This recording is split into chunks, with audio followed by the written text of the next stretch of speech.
Shalom, bienvenidos a Via Haftaj Israel, una frase hebrea que significa amarás a Israel. Esperamos que se queden con nosotros durante los próximos 30 minutos, ya que nuestro maestro, el Dr. Baruch, nos compartirá una enseñanza expositiva de la Biblia.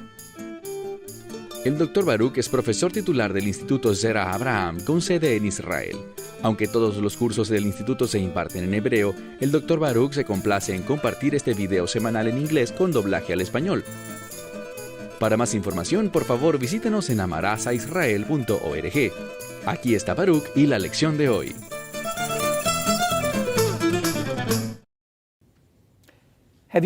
¿Has escuchado a alguien decir, las cosas ya no pueden ser peor?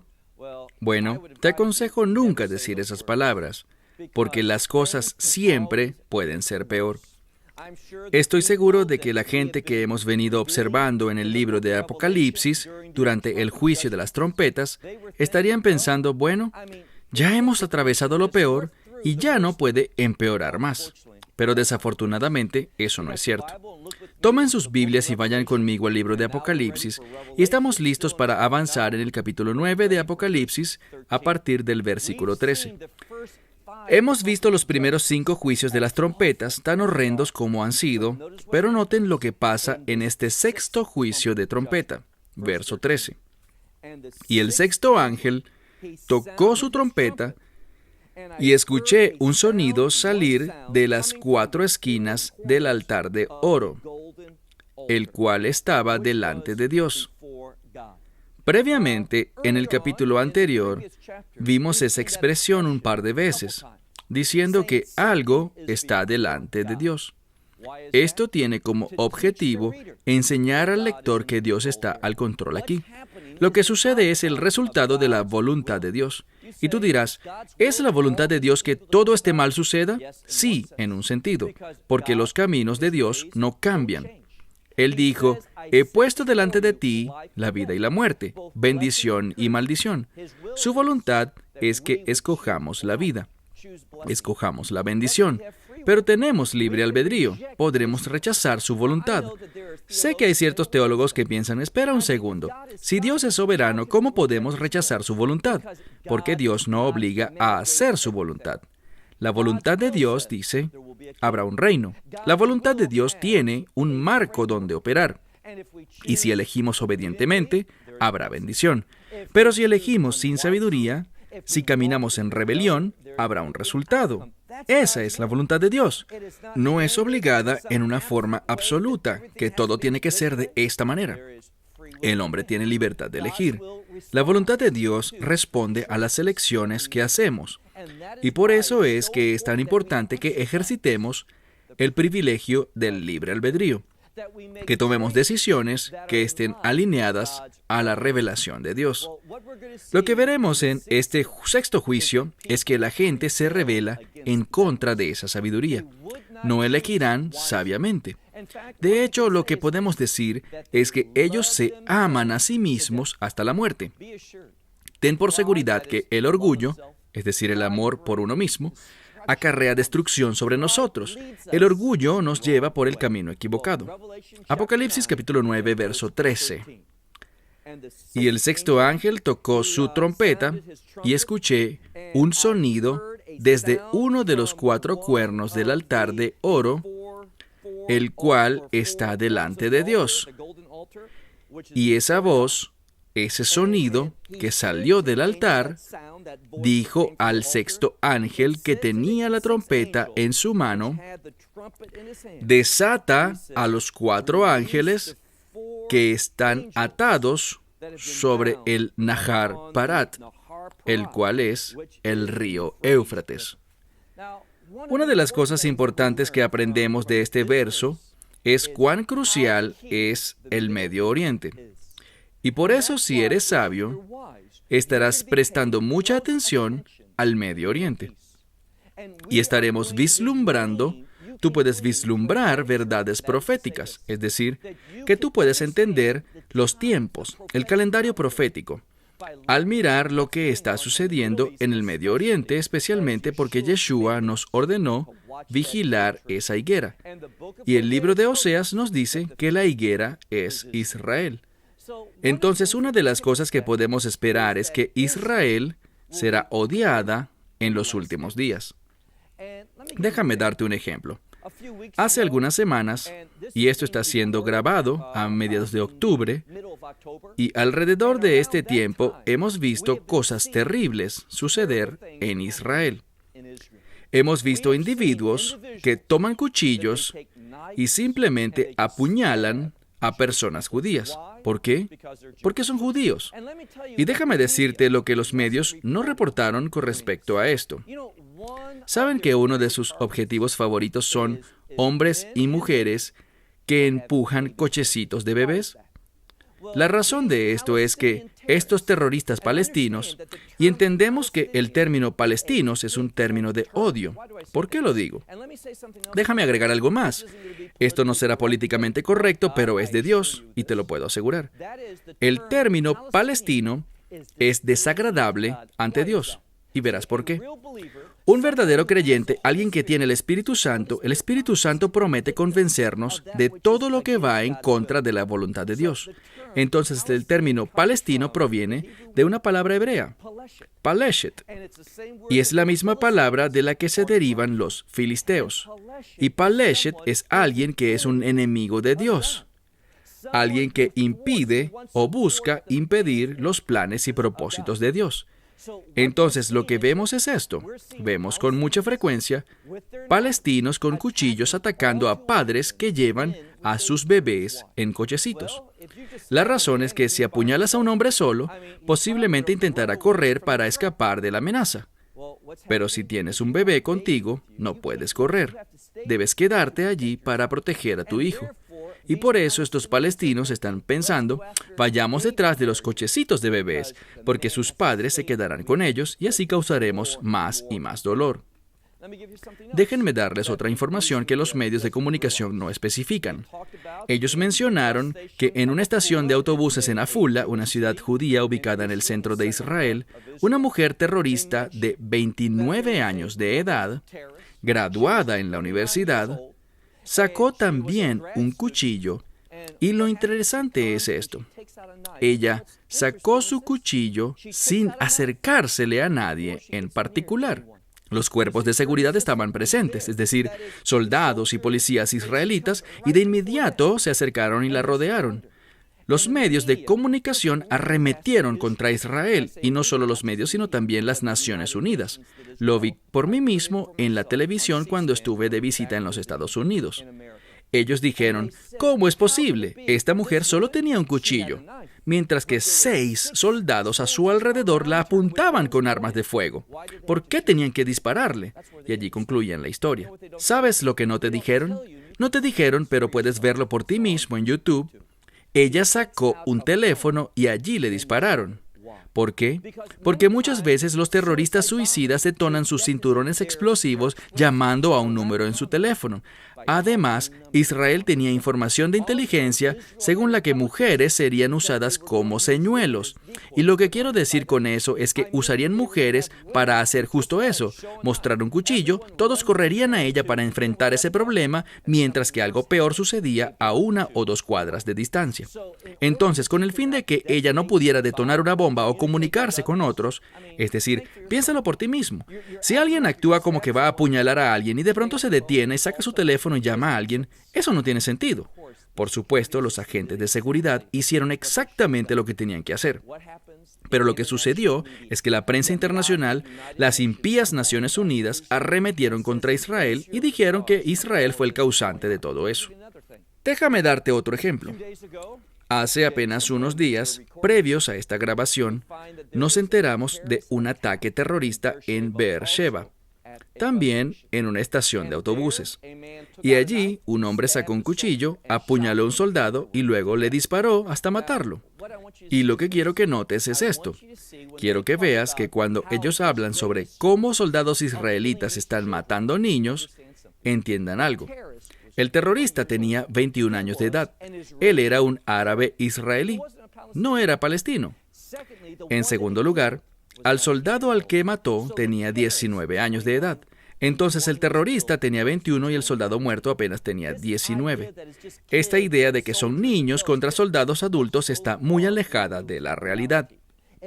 Solo te demuestra que al buscar ser políticamente correctos, lo que los medios de comunicación pretenden comunicar es una aberración de la verdad. Y lo que vemos aquí es esta misma tendencia a rechazar la verdad de Dios. Retomemos donde lo dejamos. Dice que estos 4 ángeles estaban en el río Éufrates y estaban confinados allí con un propósito. Miren el verso 15. Y estos 4 ángeles fueron liberados y estaban preparados para esa hora, ese día, ese mes y ese año. ¿Para hacer qué? Bueno, recuerden que hasta ese momento Dios no ha traído una mortandad o devastación total.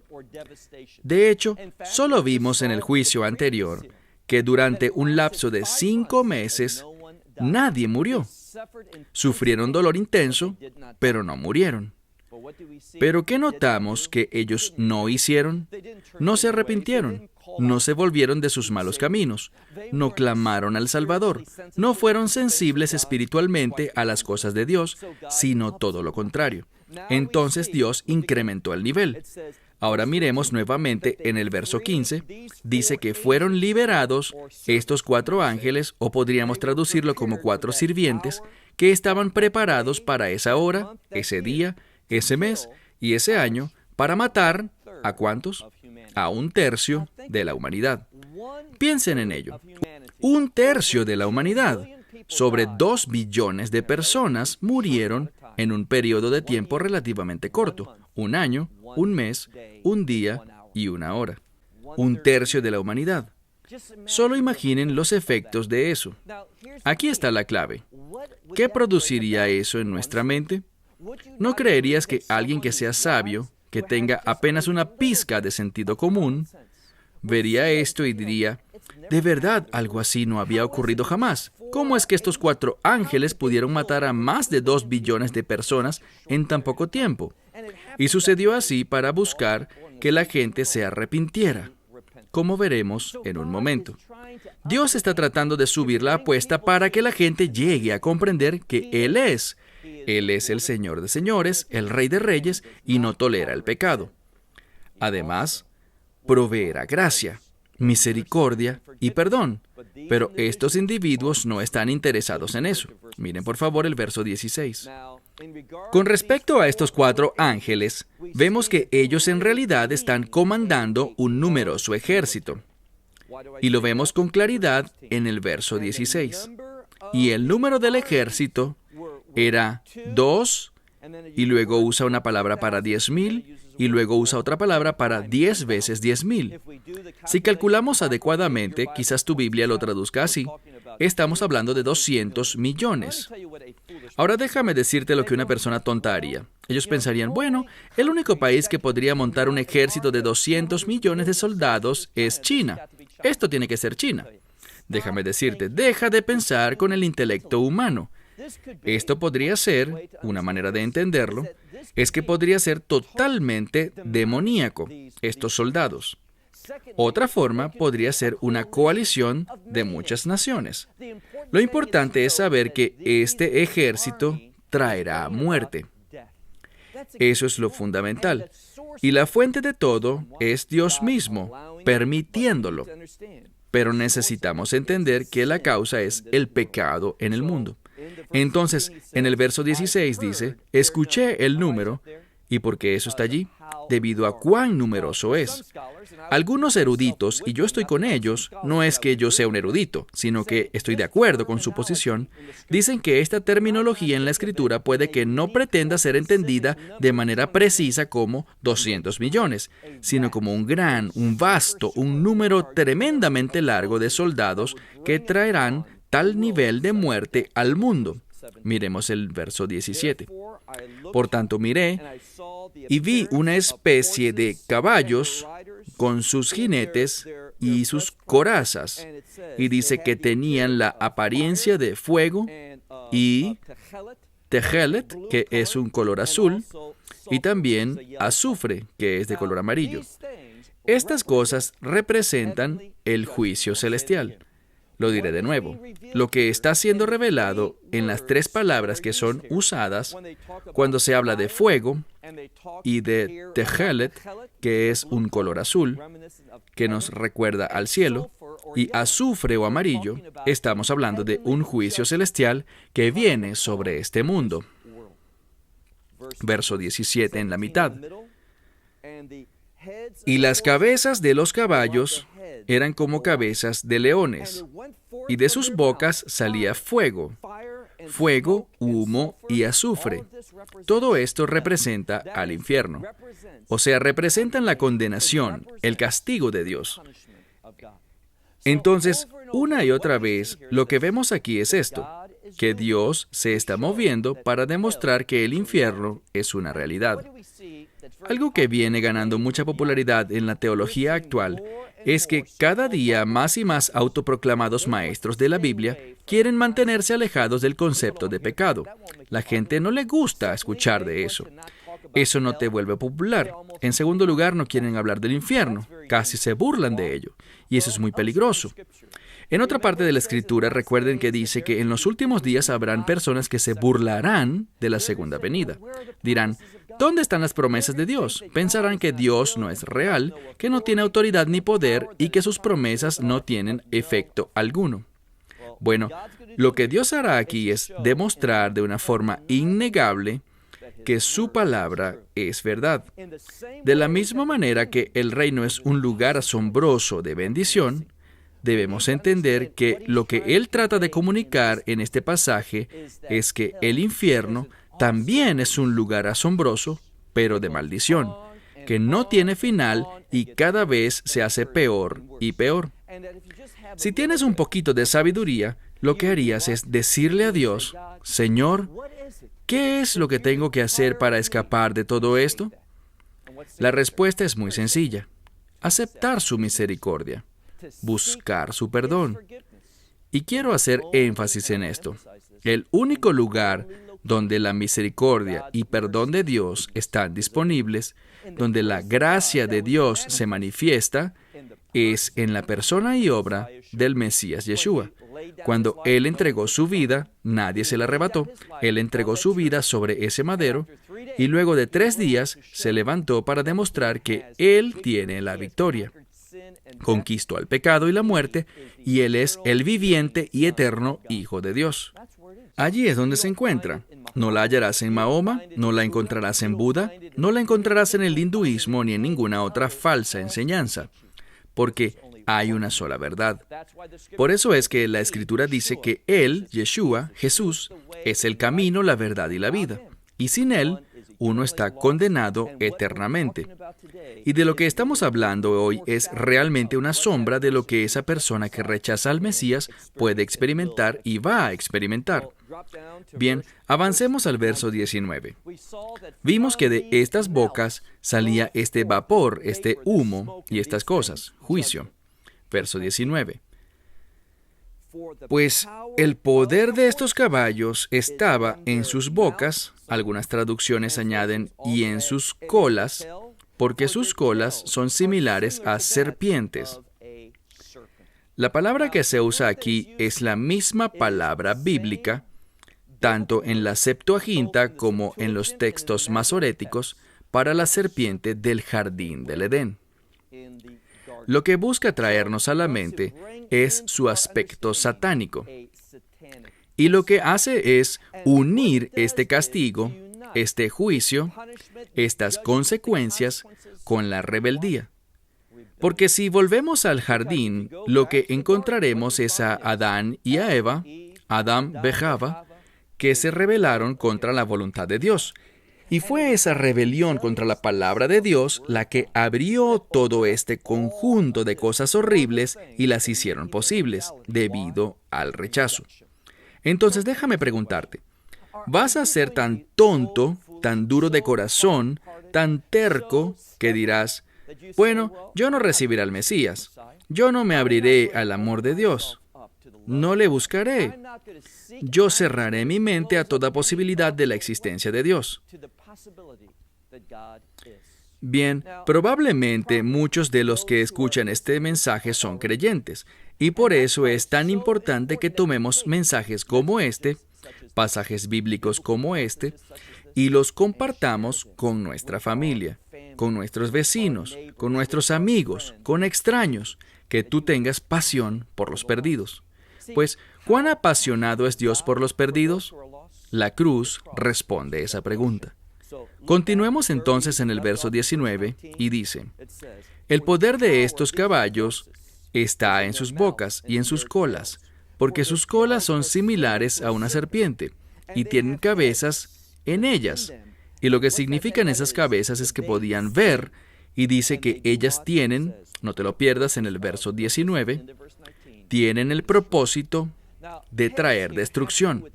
Las cabezas aquí tienen que ver con inteligencia, capacidad para ver, y actúan con un propósito, traer devastación, traer destrucción. Dios quiere que experimentemos vida y la tengamos de manera abundante y eterna. Aquí, cuando vemos el resultado, recuerden que todo esto sale del foso del infierno. Todo esto sale del río Éufrates, el cual también se relaciona con el reino de la oscuridad. Todo esto está ocurriendo para enseñarnos cuáles son las consecuencias de rechazar la verdad de Dios. Devastación. Vean ahora, por favor, el verso 20. El verso 20 es realmente al que he estado aludiendo durante las últimas 2 semanas. Dios está haciendo esto para producir arrepentimiento. Dios hace esto para revelarse a sí mismo y la consecuencia de rechazarlo. Recordemos que estamos presenciando el final del juicio de la 6ª trompeta. Aún queda una más, y esta trompeta, esta última trompeta, contiene todo el resto del libro de Apocalipsis. No solo la 7ª trompeta, sino además los 7 juicios más fuertes, con los que la ira de Dios se completará. Noten lo que dice el verso 20. Y el resto de la humanidad, es decir, todos aquellos que no murieron, esos 2/3 de la humanidad que sobrevivieron, ¿qué hicieron? Bueno, se postraron en sus rodillas, oraron por perdón y recibieron al Mesías Yeshua. ¿Es cierto? No, ¿qué hicieron? El resto de la humanidad que no murió en ninguna de estas plagas, sin embargo, no se arrepintió de la obra de sus manos, de postrarse ante los demonios y ante ídolos de oro y plata y bronce y madera y piedra. Porque el resto de ellos dice que de estos ídolos no podían ver, ni escuchar, ni caminar. Es decir, no hay poder, no hay vida, no hay nada. Pero la gente no se arrepintió. ¿Cuál es el mensaje? Ellos no se volvieron del camino hacia la muerte. Ellos escogieron la muerte en vez de la vida. Eso es lo que significa este versículo. Verán, cuando rechazamos el arrepentimiento, nos aferramos a la muerte.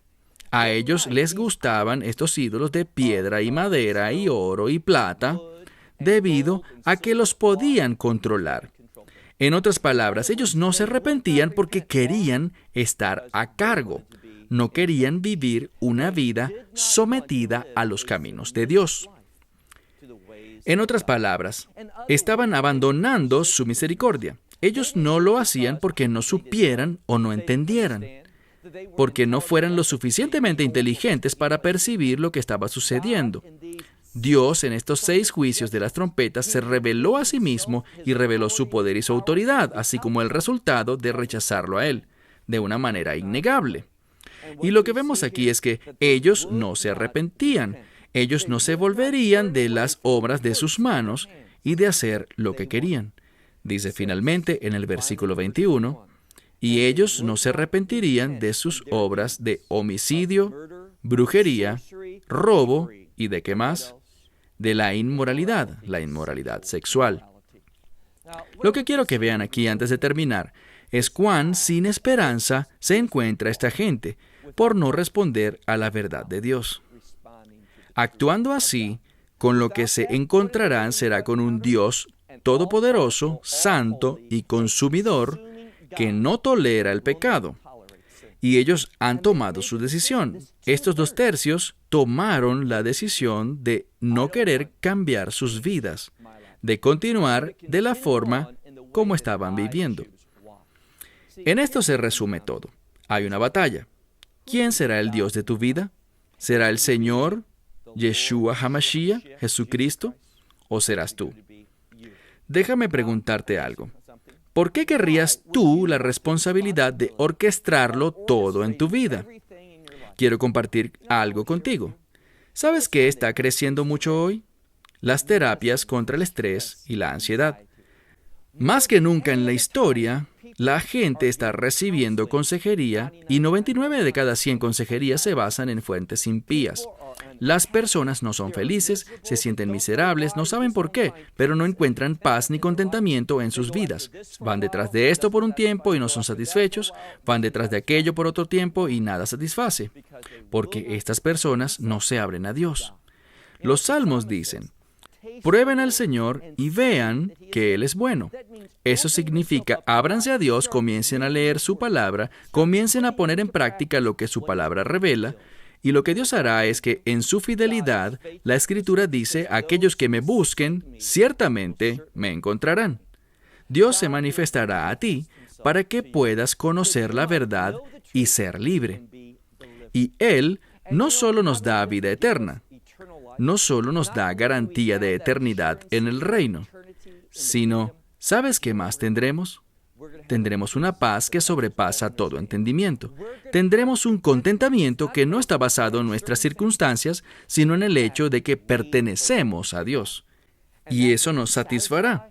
Nos dará la habilidad de perseverar cuando las cosas se pongan difíciles. Y esa perseverancia será notada por quienes nos rodean. Y será una fuente de testimonio para compartir la verdad de nuestro Señor y Salvador, el Mesías Yeshua.